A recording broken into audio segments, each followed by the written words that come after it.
How to back up WhatsApp messages from Android to iPhone. Hi guys, so in this video I'll teach you how to back up WhatsApp messages from Android to iPhone.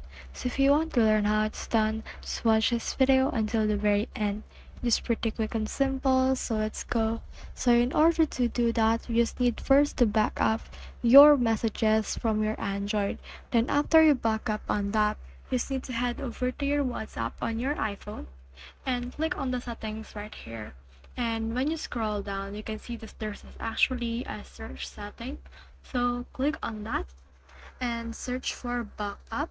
So you can see here the chat backup. So click on that, and as you can see here is right here. So what we can do is we can enable this auto backup right here, and you can do this weekly or daily, whatever you want. Then after that, just click on this backup now in order to sync the messages from your Android to iPhone device. So that's the whole process. I hope this video helped you to back up WhatsApp messages from Android to iPhone. If you have questions or comments, kindly put in the comment section below. And if not, do not forget to subscribe and like. Thanks.